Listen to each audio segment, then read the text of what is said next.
Family તમારું સ્વાગત છે પૂરી કિચન પાપામાં। આજે આપણે બનાવીશું ગવારનું પંજાબી શાક। એના માટે મેં ગવાર બાફી લીધી છે આ રીતે। જો ટામેટાં આ રીતે ક્રશ કરી લીધા છે, પીસીને રેડી રાખી છે મેં। ટામેટાં અને ડુંગળીને આ રીતે પીસી કાઢવાનું ઝીણું ઝીણું। કડાઈમાં તેલ લઈ લઈશું આ રીતે। તેલ ગરમ થાય પછી તેમાં આપણે અજમો નાખીશું, ડુંગળી નાખી દઈશું, રીતે શેકી લઈશું થોડી બ્રાઉન રંગની થાય ત્યાં સુધી। હવે તેમાં થોડું સ્વાદ પ્રમાણે થોડું મીઠું નાખી દઈશું આપણે આ રીતે, જેથી કરીને ડુંગળી આપણી જલ્દી ચડી જાય। ત્યાં સુધી આપણે આ રીતે મેં મગફળીના બિયા અને તલને પીસીને રેડી રાખ્યું છે। ટામેટાં નાખી દેવાના, ડુંગળી આપણી ચડી ગઈ છે, જોઈ લો આ રીતે। હવે તેમાં આપણે લસણ નાખી દઈશું આ રીતે, આદું નાખી દઈશું, મરચાં, આદું ને મરચાં લસણ બધું તમારે પીસી જ કાઢવાનું આ રીતે ઝીણું। અને ડુંગળી શેકાયા પછી તમારે ટામેટાં, આદું, મરચાં, લસણ નાખી દેવાનું। થોડી હળદર નાખી દઈશું આ રીતે, તીખું મરચું નાખી દઈશું આ રીતે લાલ, થોડું કશ્મીરી નાખીશું।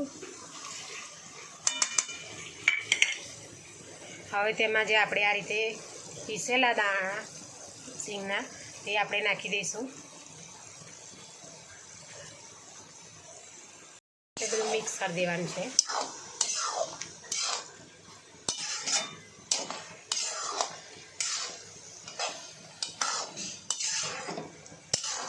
આ રીતે પંજાબી ગ્રેવી રેડી આપણી થઈ ગઈ છે શાકની।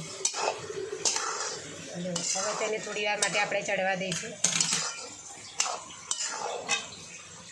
ગ્રેવી થોડુંક આપણે પાણી અંદર એડ કર્યું છે, જેથી કરીને અંદર બધા મસાલા ચડી જાય। હવે તેમાં થોડું આપણે દહીં નાખીશું,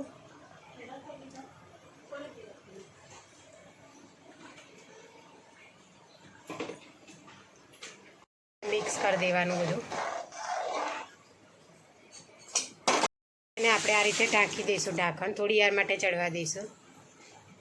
તે આપણે અંદર ગવાર નાખી દીધી છે, જે બાફીને રાખી હતી રેડી તે પછી મિક્સ કરી દેવાનું અંદર ગ્રેવીમાં।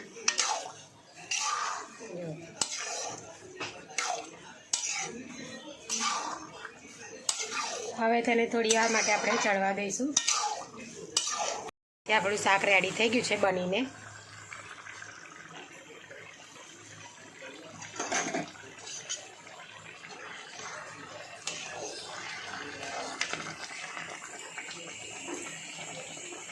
પંજાબી ગ્રેવી વાળું ઉપર આ રીતે થોડી તરી આવી જાય એટલે આપણું શાક બનીને રેડી થઈ ગયું છે કહેવાય। આપણું શાક આ રીતે બનીને રેડી થઈ ગયું છે ગરમા ગરમ।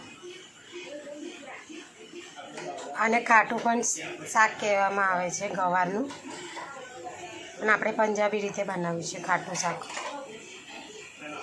જો અમારી વિડીયો તમને પસંદ આવી હોય તો લાઈક, શેર, સબસ્ક્રાઈબ કરવાનું ભૂલતા નહીં। Thanks for watching.